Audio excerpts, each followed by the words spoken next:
Hi, I'm Sam, And I'm Samri. and welcome to the Lines Between the Stars podcast. So, our topic today is the importance of education for women in dating. Yeah, I wanted to discuss how, um, like you're not a black man. Last I checked, I was not a black man. You're in a relationship with a black woman, and usually when we talk about how I pursue different educational ventures, and right now I have successfully pivoted into a completely different career than Mm-hmm. my previous, the career I got into Yeah. through college. And you would always say, oh, my parents admire you for that and all that Yeah. stuff. Mm-hmm. And then I always think, that's not the case in every culture, Yeah. because according to what you say, in Asian cultures, it's very important for the woman to be educated as well as the man. Mm-hmm. Because, if you want to create a family, you don't want to be raising kids with a woman who's not educated, right? Yeah, because Is like that the the reason? idea, and part of the idea is like the women also traditionally the woman is the caretaker for the children, which includes education, which included Yeah. like education as well, like being able to teach the children, and so a woman would have to be smart for that. Yeah. Because the first teacher is the mother. Yeah, yeah, It's the mother who, is like in the most contact comes from the mother. Yeah. There's breastfeeding. There's the kid is like looking up to the mother like they're a god. yeah, So you don't want the mother to be just a pretty fool. yeah. If we look back into like Spartan culture in like the Greek, like the Greeks, they Yeah. had a culture where both the men and the women had to be like really strong, because the men would actually be the one who would go to the war, and the woman would be there to like teach the kids at home and like protect the homestead as well. Yeah. There was also a different thing of like how they raised kids too. Like kids were raised communally rather than like through parents. Oh, like the community raises the kids. Yeah, the kids weren't raised in like a typical like mom and father, like with a mother and father. They were like all the kids were like kind of grouped together and raised in like in kind of like camps and stuff like that.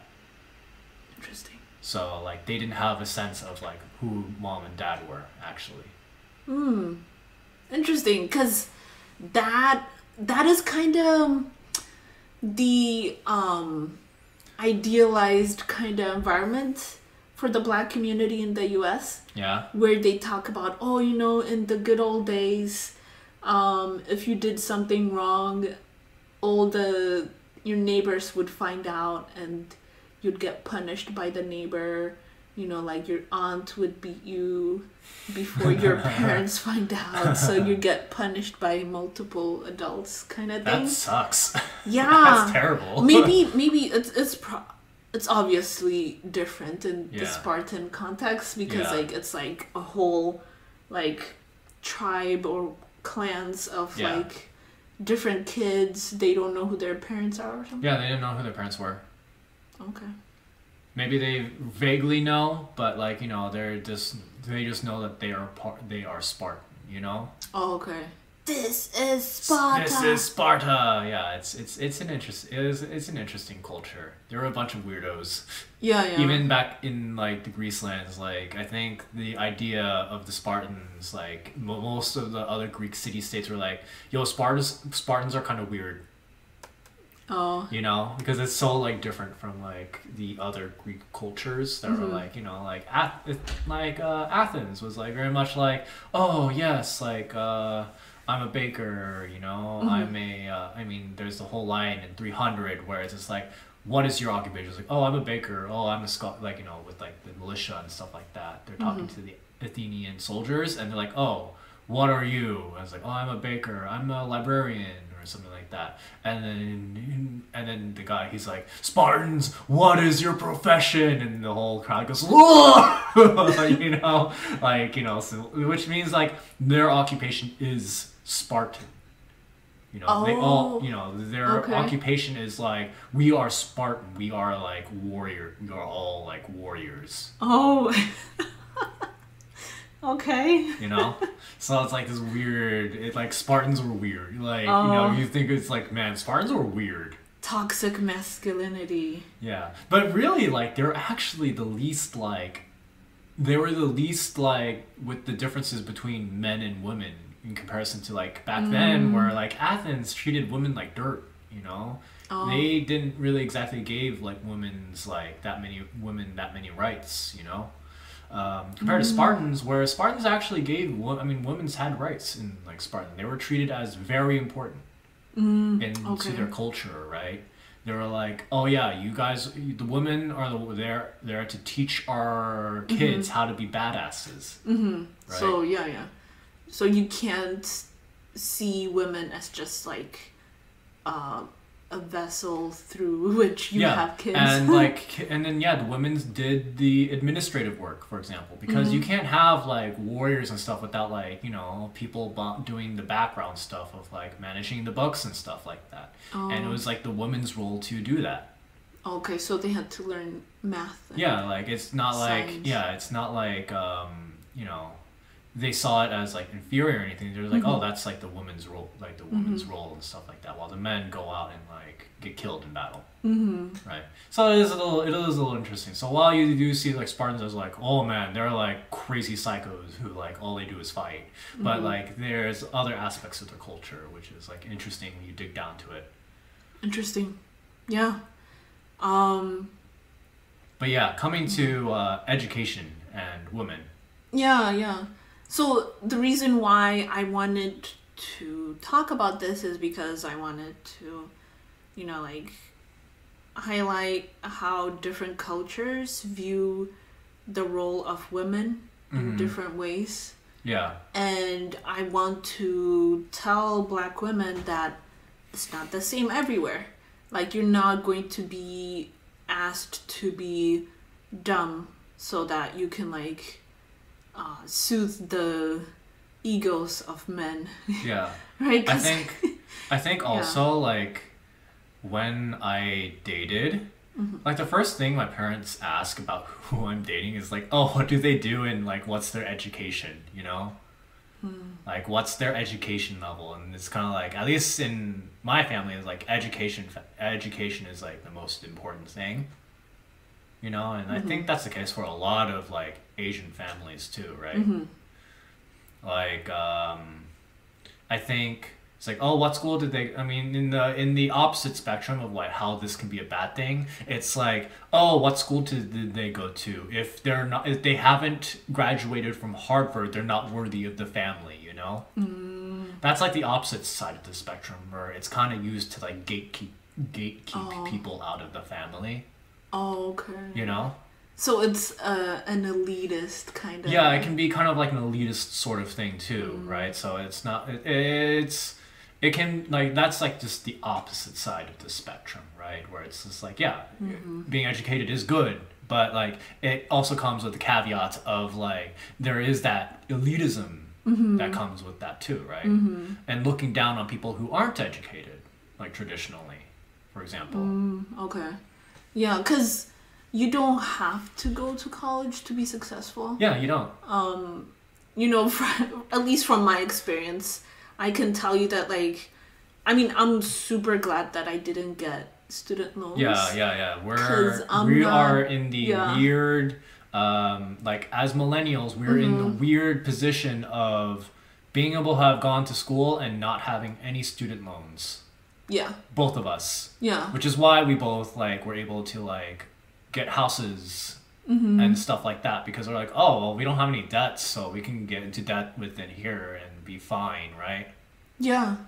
And we're free to pursue different things. Yeah, we're free to explore certain things. Like, I'm like, oh, okay, yeah, like, it comes with, like, the idea of, like, oh, we can take more risks. too, you know? Right? Yeah. And it also comes with like, oh, like you can change careers easier as well, right? If you're able to That's like, true. oh, hey, I didn't like lose anything doing this, right? Rather, like, I think for maybe someone else who is like, well, I spent this much money, I'm in this much debt, and then like I'm in this much debt for like a degree I'm not using, right? Yeah, that would have sucked. Yeah. Yeah.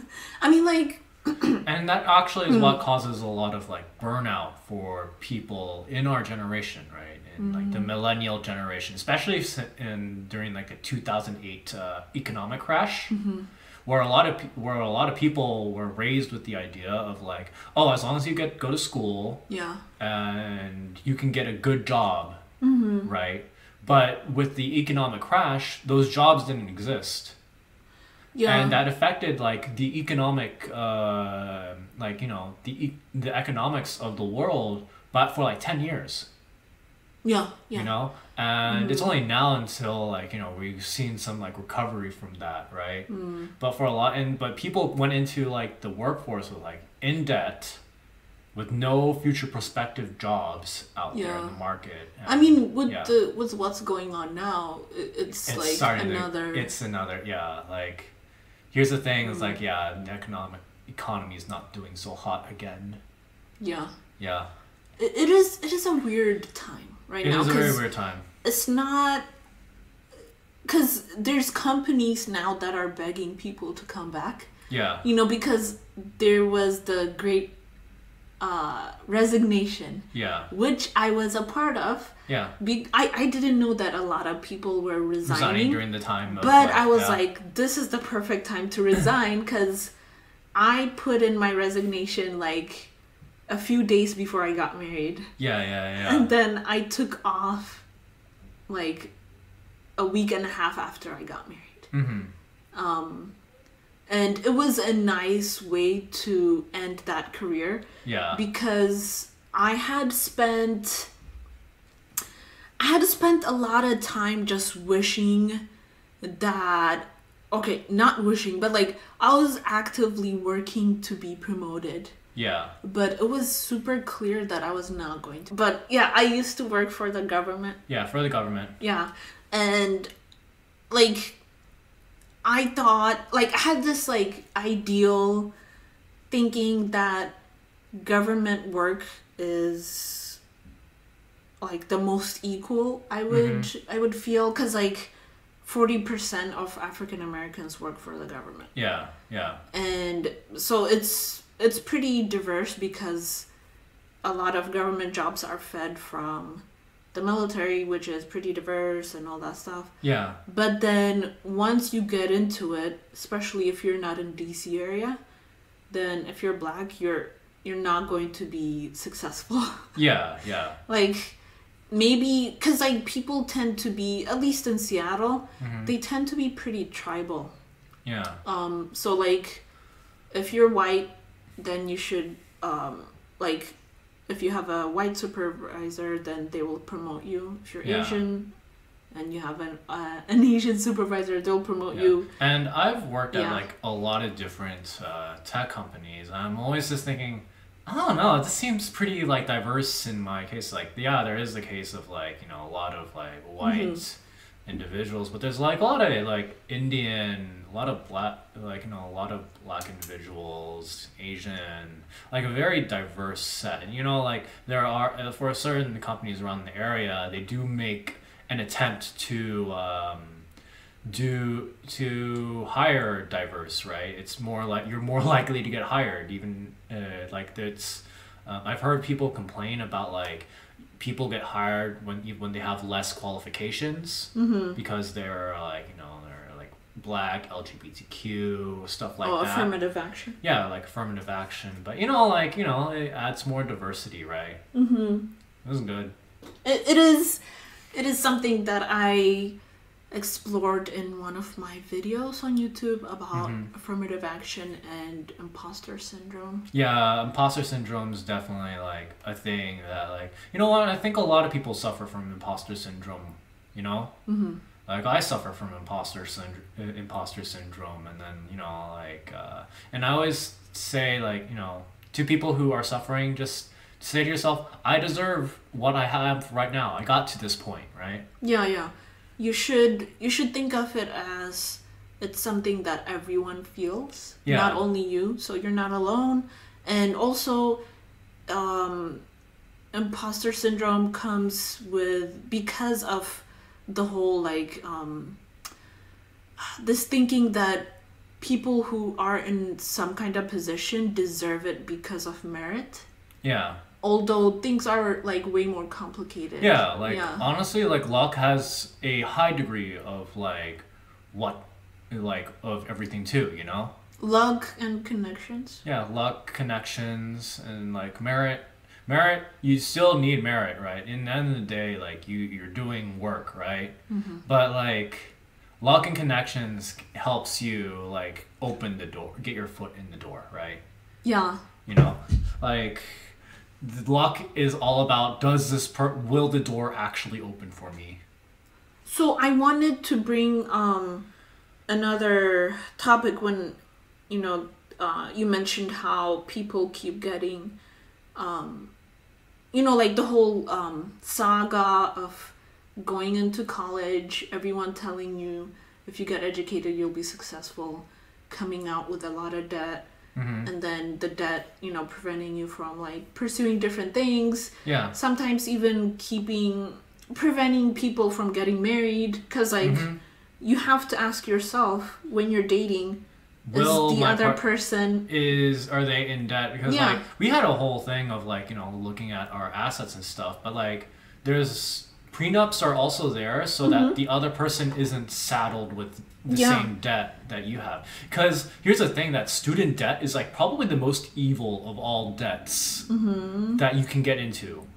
Yeah. Like bankruptcy will not save you Yeah. from student loans. Yeah, you Compared- can't declare bankruptcy. You cannot declare bankruptcy on student loans, and that is like, wow, what the heck, you know? Yeah.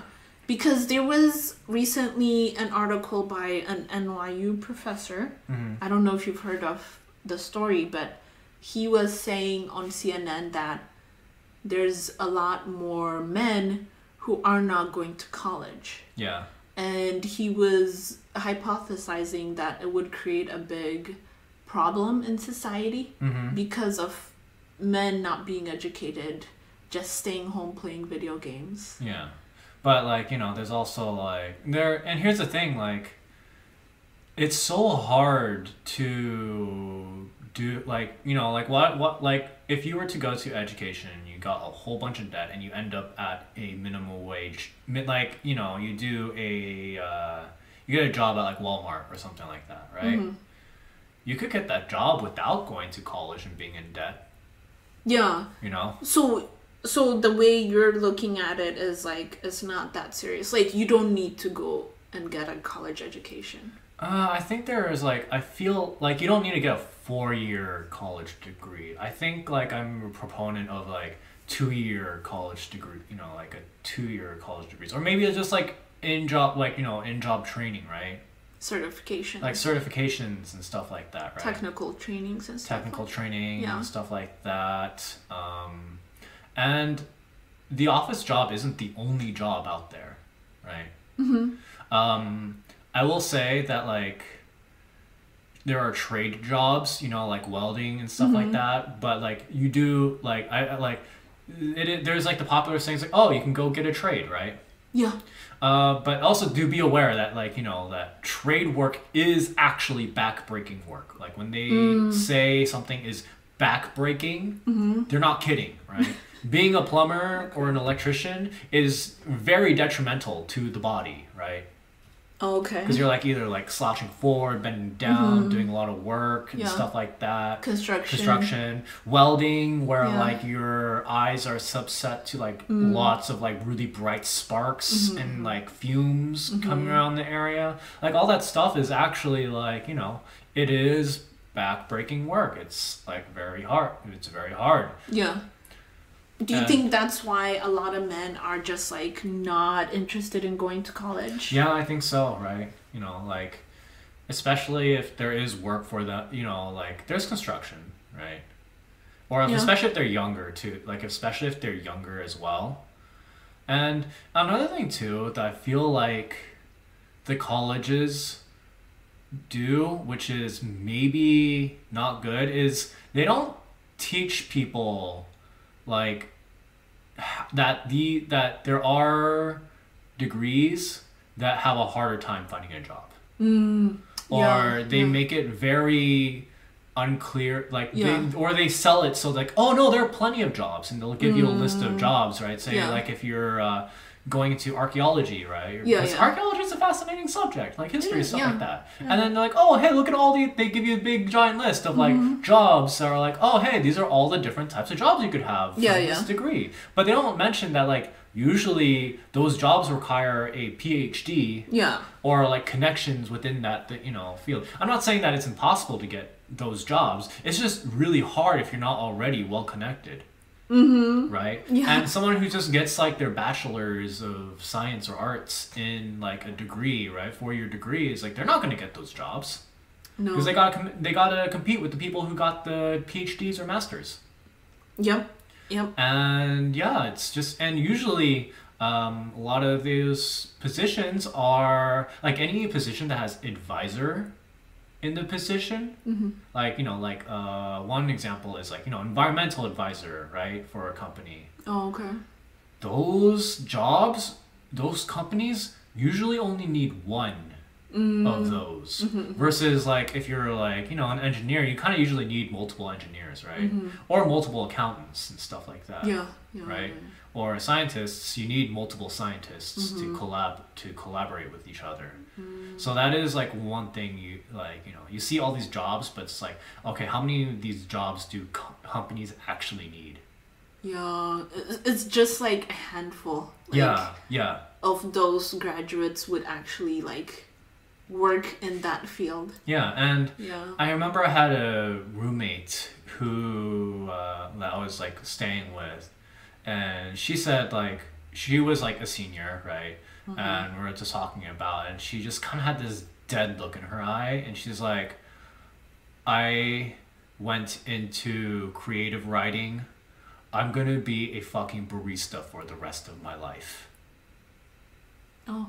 And that was like the thing, and I was like, oh, yeah, that's rough. She's like, I have this barista job. I'm going to have this barista job for the rest of my life. It is pretty tricky because we live in a society that idealizes freedom and going for what you dream of. Like instead of being like, oh, okay, I need to go into this specific like set of career because it is guaranteed that I'll have a good job. Like medicine, you can be a nurse, you can be a doctor, you can and another thing too is like, I remember, because when you go to college, there's so many people being like, oh, I want to go into like neuroscience, or I want to go into like, I want to be a doctor, I'm going to go to pre-med, I'm going to go like do rocket science and stuff like that. And then they take like the intro classes like, yo, this is really hard, And then they go into psychology or something like that. Like not to like rag on psychology or history. Those are fun classes. That's kind of what happened to me. Yeah, like those classes are like, oh, they're a lot easier, and they're fun. They're really fun. They're very like really cool subjects to study, right? Yeah. Yeah, and then that's usually what happens. Right? That's what happened to me, because I. When I was a kid and grown up would ask me, oh, what do you want to be when you grow up? I want to be a doctor. I'd be like, I wanted to be a doctor, and then you went to pre-med, you tried starting the pre-med program, and you're like, wow, this is really hard. I went into chemistry. Chemistry is hard. I took it twice. Yeah. And I got a worse grade on the second time. So I was like, okay, nope. I got, for me, like, I like passed my first chemistry class, but then that was like really hard, and like, out of all the hard sciences for me, like chemistry is the one that I had the hardest time comprehending, right? Yeah. Because it's like really hard science, It's super hard science, and a lot of like, you need a very strong math background. That's for true. That too, Yeah. It is something that's like when you're in math class, when you're in calculus or whatever. Yeah. If you don't, yeah, exactly. Like if you don't like calculus, yeah. Like calculus is like the requirement and gateway to these hard science, some of these higher level hard sciences, right? Because that's where calculus is used, right? Yeah. Calculus. Do you feel that like for your computer science degree, was calculus needed? Oh no, not at all. Okay. But this is a quote that I remember reading, and I think that it's really good. In most cases, when you have you're like, oh, do I need calculus or even algebra in my day-to-day life, right? And the best answer to this, question is no. But, no. But when you're playing football, right? You lift weights in the background, right? But are lifting weights applicable to playing football? Like you don't lift weights while you're playing. Football. The act of like lifting, like doing a squat or a bench press, doesn't actually affect football, right? But it builds up your strength so you can play football, right? And so math is more like lifting weights for your brain. So like you don't use math. You don't use like algebra or calculus, but it's training you to use your brain in a way that does get applied to like computer science, physics, chemistry, and all that other subjects. Yeah. Right. Makes sense. And it's not only math. Yeah. It's also reading and writing Yeah. and all those other things, Yeah. right? That you should practice, not just because, like, you don't need to read Shakespeare or whatever. Yeah. It's not necessary for life, but it is like training your brain. Yeah, it is training your brain. Yeah. That is one thing I will say that like college students have the upper hand in, right? College students have the capability to learn. And they've trained that learning muscle really well. Four plus year or more, these people can learn a thing and probably do well. That is the thing that is very applicable, right, to a lot of workforces. I will say that like, I would even argue that like, honestly, the degree really shouldn't matter too much, right? Like, because a lot of the cases, people don't even use the degree that they go in. They don't really use the degree, right? It is a very disappointing thing, though. It is a very disappointing thing to like think of, but especially if you have debt. Like, you spend spend all this time and money, and you're not even using it. But then I do understand what you're saying about like the 4 years you learned how to learn. Yeah. How to be a good critical thinker. Right. Because I feel like most of the actual experience that has helped me in my job has been training on the job. Right? Yeah. Like most of my skills and stuff like that were not taught to me in school. They were taught to me while I was working. And I think that's where I learned a lot on the job working, right? So like school helps prep you for like needing to do that.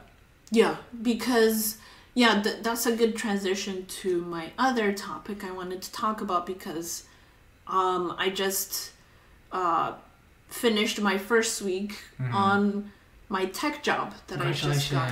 Thank you. And in that tech job, like we had a meeting. The apprentices and other interns had a meeting with our sponsors, with the company. Right. And the sponsors were telling us that you are going to be working with people who got their degree in computer science, but what you contribute from being like from a non-tech background is you're contributing your like different perspective, different ways of thinking, and you're going to bring a customer service oriented kind of viewpoint. Because a lot of like from the stand-up meetings, from the sprint planning meetings that I attended, I can see that a lot of the engineers have little connection to the customers. Like Yeah. they're thinking about, like, their whole perspective is tech, is code, zeros and ones. Yeah. It's not, oh, okay, how is this going to affect the customer? How is this going to make their life better?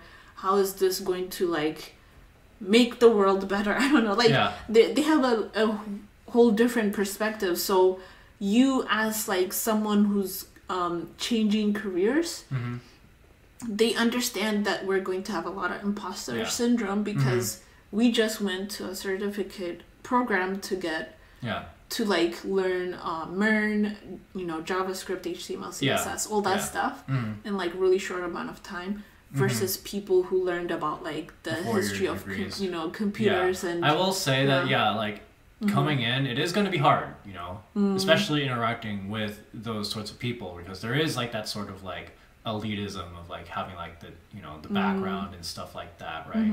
And then coming in with, like, non-tech people, like in my job, really, when it came down to it, like, I would say that the client that my teams were working for wasn't the customer, but rather the company. The company was our client, right? Okay. Like, in your previous position or this one? Both. I mean, for me, I never worked with, like, customers, actually. Like, the people using the software that I was working on were internal tools, right? So my customer, so my customers weren't people outside the company. My customers were people inside the company. But it'll super directly, but it'll affect the customer outside of the company. Yeah. You know. Yeah. It like you know, like my the project I'm working on would be like, it more or less helps customer support, for example, or something like that, or people who helps the people who interact with the customers. Okay. Right. And so it does affect the customer, but for me, it's like the direct customer that I interact with is the company itself. And I think that happens with, like, a lot of, like, software development and stuff like that, or, like, engineering, R&D and stuff like that. You end up hearing, like, because, like, the customer is usually business, you know, because business is what's paying you for, like, this thing, and, like, it's usually the business needs that end up doing that. And it's usually why there's, like, a big, like, I'd say business and tech are always fighting each other.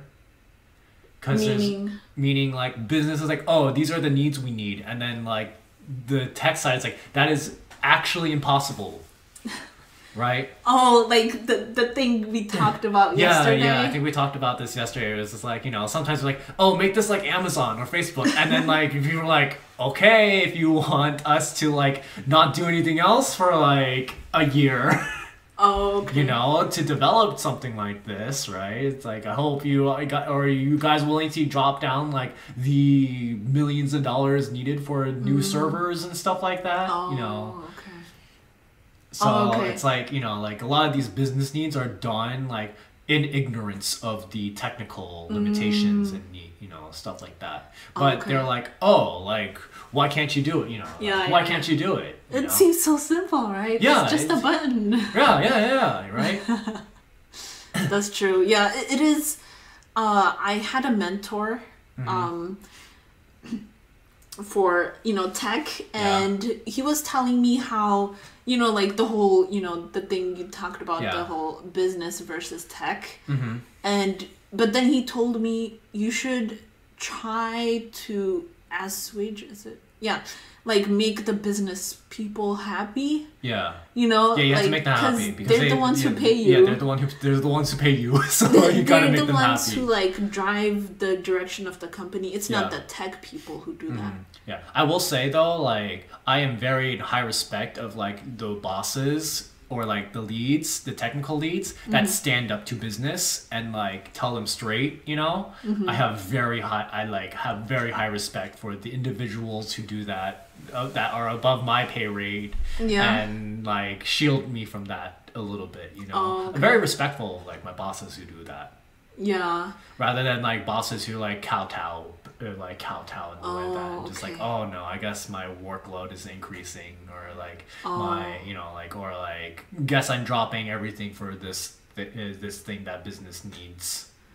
It is interesting that the whole like push and pull between, because I mean it is important to go with the tide. Yeah. Of like following Amazon, because like we were just at an Amazon store. Yeah.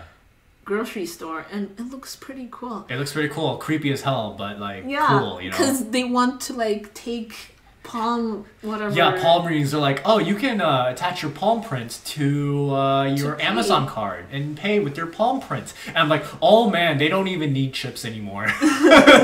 You know, there's the whole thing like, oh, they're gonna like implant the chips in our bodies, and it's like, no, you don't understand. They don't even need the chips anymore. Yeah, they have a lot of data from us already. Yeah, we're giving them free data by interacting with their products. Yeah, we have a figurative chip already installed. Yeah. Yeah, and we already have chips. They're just that we never remove from our bodies. They're just called phones. Yeah, the first thing you check is your phone. Yeah. Like your phone. Like, here's the thing: most people don't leave their houses without the phone, right? And they do, they're like screwed. Yeah, I mean, I would feel like something is missing. Like, am I naked right now? Yeah. What am I missing? Yeah, and you know what? That's the chip. The phones are the chip. Yeah, they're constantly listening. They're constantly tracking where you're going, what time. They know your behavior. They know what you look like. Yeah, they know your shopping habits. They know like they know how you talk. They know how you talk. They know your secret interests. Mm-hmm. Who you're talking to. You know, like the most intimate details of your life. Yeah, exactly. And then like, here's the thing: you're not gonna leave that phone at home. No. You're not gonna leave it at home. You're not gonna like lock it up in a safe. You're gonna be like, oh shit, where's my phone? Yeah, like what will happen if like electricity just like disappears? There was like this TV show, not to go on a tangent, but like it was really fascinating because there was some kind of like virus that like you can't transmit any electronic signals. Yeah. So like all computers are just dead. Yeah. So like you have to rely on nature. Yeah. I will say though, like going camping now and again is really nice for like the like disconnect, you know? Like whenever we went like, you know, like to a place that had like no signal, it's like, oh yeah, this is actually kind of nice for a bit, you know? Yeah, you get connected to your ancestors. Yeah. Or like the fire and like other stuff too. Yeah, like you know? Remember what happened in that glamping room? Yeah. And then there was a stone that fell. Yeah. And I'm like, oh shit. Okay. I still have that stone by the bed. Yeah. Cause I'm like, maybe it's like me from an alternate dimension pushing over that stone to communicate something. Yeah. And but I don't know what the message is. Yeah. I just like, you know, like kind of like I just like meditating out in like the woods, you know. Oh, and like when we camped by second or beach? like it was like at a beach, right? Yeah, and at a beach, and then it was like, you know, we had to hike from the parking spot. We had to hike like a mile. Yeah. Right. Yeah.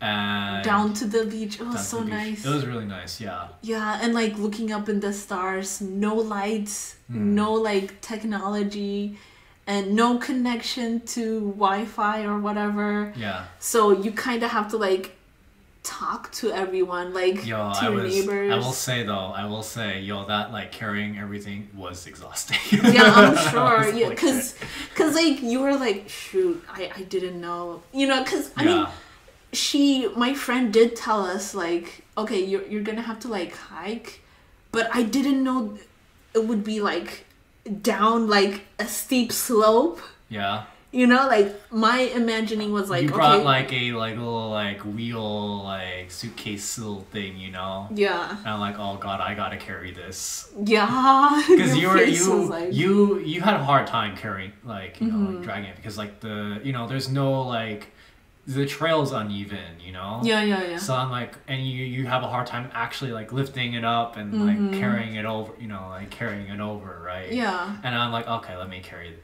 Like, I think we were pretty prepared. yeah, I was prepared. I We think- were actually over prepared.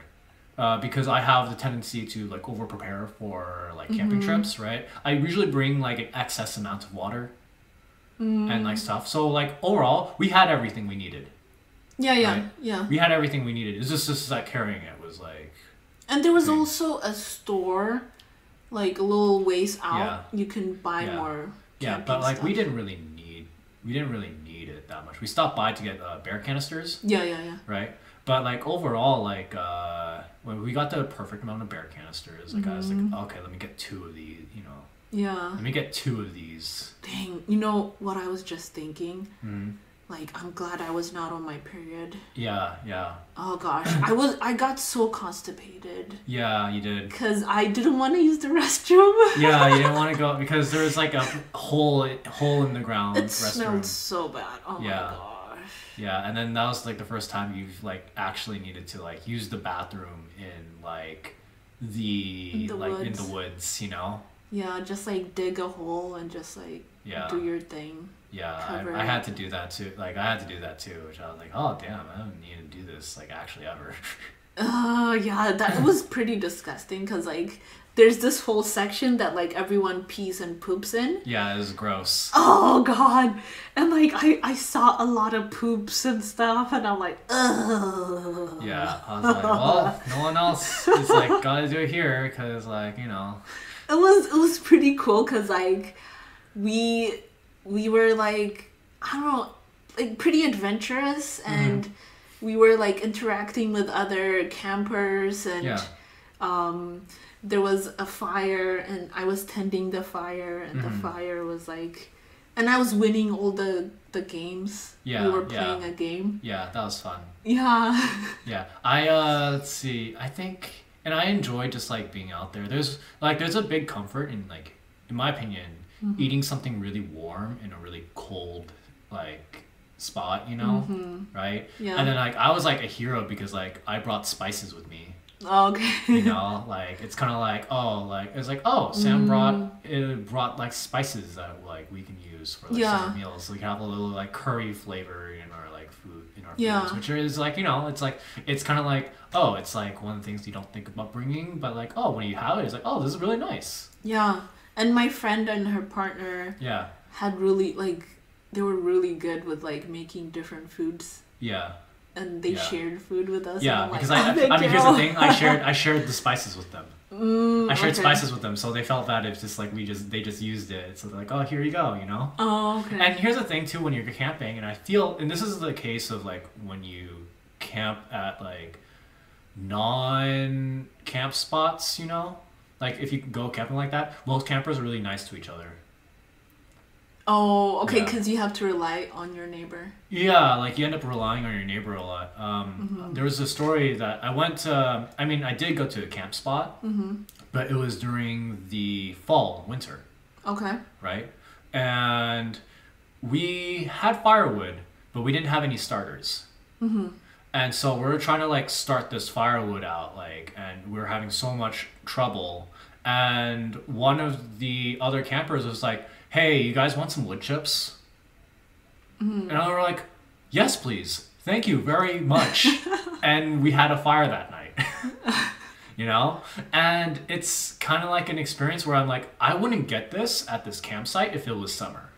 Because summer, you just get a lot of families, you know? Yeah. You get a lot of families, you get a lot of assholes who, like, Yeah. just steal your stuff, right? Oh, okay. You have to be really careful during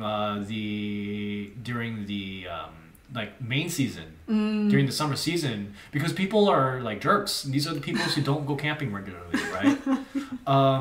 But the best time to go camping, in my opinion, is fall When it's and cold. spring, when it's kind of getting colder. Yeah. Because here's the thing, there are no bugs. That's my favorite part. Yeah, because all the bugs are gone. A lot of bugs are attracted to you. Yeah, because for some reason bugs love sucking my blood. Tasty blood. Yeah. But yeah, like when you go during the fall, like all the bugs are like, no, it's not warm anymore, so we're not gonna be out. We're not gonna be out here, and it's great. I love it. Yeah, yeah. And it's was that glamping? Yeah, that was even when we were glamping. You know, like I was glamping in the fall. In the fall, and here's the thing: like I'm not the most rugged sort of camper, but I will say glamping in the fall and winter is really nice. You know, because it's like little like dichotomy. Did we glamp in the winter? Fall, I believe. Okay. Yeah, we rented a yurt. You know. And I recommend yurt camping, you know. It's like a nice like in between, you know. It's a nice in between, right? And you know, it's fun. It's fun enough, right? Yeah. It's a nice experience. I highly suggest it. And if you go during the fall and winter, it's a lot cheaper. Oh, okay. Right? It's a lot cheaper. Not a lot of people want to freeze. Yeah. I will say that like there's definitely the campers who are like really look down on people who do go glamping, you know? Oh. There is an elitism in terms of that. But you know what? Like, here's the thing. Camping is inherently like, I'd say a very expensive hobby. You know, there's so much equipment you need to buy, right? Yeah. You're like, oh, I'm so tough, but like overall, like you're like, you know, when you're going camping, you're spending a lot of money on it. Yeah. Right. Because it's better to get quality stuff. Yeah, quality stuff. Like when you're going camping, especially if you're really rugging it up, you have to get the stuff that's lightweight. And the thing when you go camping is that you're paying for lightweight and compact materials. Yeah. Right. Because the cheap stuff, it works, but it's like usually bulky and like really huge and heavy. Yeah. Right? That's true. Which makes it hard to lug around. Yeah. So you have to buy like the really expensive lightweight material stuff. Yeah. Tents and there's a whole anime about that. Yeah, that anime is really fun. And the thing is that they don't even go like rugged camping. They just kind of go glamping, you know? Oh, okay. They go glamping because they go to like campsites and stuff like that. But I like campsite camping, you know? Like that's what I like grew up on doing. What is it called? The anime? Laid back camp is the English term. Yeah, the English title is laid back camp.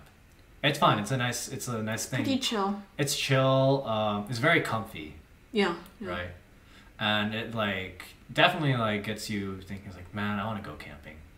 You know, you're like, and cooking, like making, my favorite thing is like my campfire chili, you know? You know, I like making my camping chili.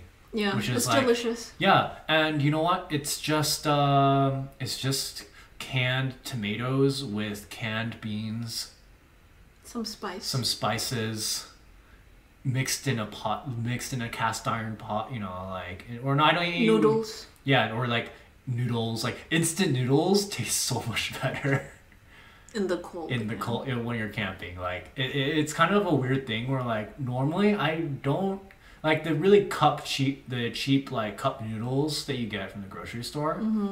Normally I don't eat that brand. Oh yeah, we had a lot of those. But like when you're camping, it's like, yo, those are so good. Yeah. You know, like it was delicious. It's so delicious. You're like, this is so good. We ran out of them. Yeah, we ran out of them. You're like, this is so good. You know, you know. I don't know why it makes it so. It's a lot tastier for some weird reason. Yeah. Yeah, I think everything becomes delicious when you're like out in the wild. Like, yeah. You know, picking berries. Yeah, it's really interesting how like food just tastes better when you're camping. Yeah. You know, like, because if I like made that at home, I was like, it'd be like, why do you make like this really cheap meat? Like, you know, like. We should go camping. We should, yeah. Yeah. Yeah. But yeah, we went from talking about education to camping. Yeah. I mean, at the end of the day, just, I don't know. Okay, so college education is expensive. Yeah. And it'll throw people into a lifelong unpayable debt. But then it is also important to get college education, so it's like it puts us in a bind. To your degree, please. Like, yeah, you can go to community colleges. And here's the thing too, like it's definitely the less sexy option. It is. I will say that like there are people who are like, oh, like yeah, we know that the 2-year degree is an option for us, but it's less sexier. Right? There is like the whole thing of like, yeah, finally, you know, like leaving the home, right? But like, yeah, community college, don't like rag on community college. It's an option and it's like far less expensive, right? I loved my community college way more than the main university. Yeah, is it experience. Is it considered Ivy League? What I went to?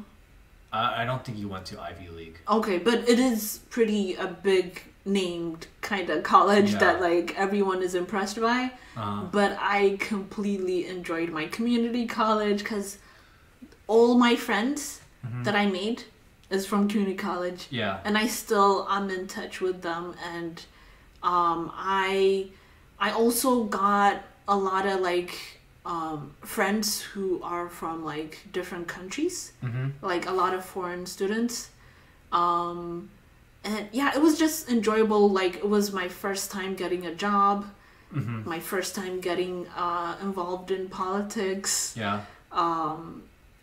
Like everything, it was just like lovely. I remember you, like I don't think I saw you during your involving yourself in politics phase, but I did see like the back end of that, like the tail end of that, you know. Wait, how so? Remember that one time we got invited to a dinner? Oh, okay. From like someone you did volunteering with, right? Yeah. That was kind of like the tail end of that. That was like, I think like that was like the last thing you like did. I was like invited. I got invited to that too. Yeah. It was nice. I basically like helped a lady get what is it? Voted into like city council. Yeah. Yeah. And I think now she works in the state government or whatever. Okay, that's cool. Yeah. I'm really happy that I helped her with that because she was my first boss. Or like she got me hired. Yeah. And I would say like, you know, thinking back on my career since high school, all the people who helped me with my careers are Black women. Yeah. Yeah. Nice. So it was her, and then later on another Black woman who I volunteered with or under, and also the same lady who I worked with. It was when I was working with CS First, Google's computer science program. And then she got me hired with, you know, the government job that I got. Yeah. I didn't even need to fill out any forms. Oh, cool. Yeah. Nice. So that connections are important. Yeah, connections are important. And yeah, I am grateful for all the Black women. Yeah. Anyways, yeah, I think that's a good spot to end the podcast. Thanks for listening. Yeah. Remember to like and subscribe and hit that bell notification if you are on YouTube. Yeah, and thanks for listening on Anchor.fm because we got like $1. $1, yeah, let's go. Yeah. All right. Well, have a good day, everyone. Bye. Bye.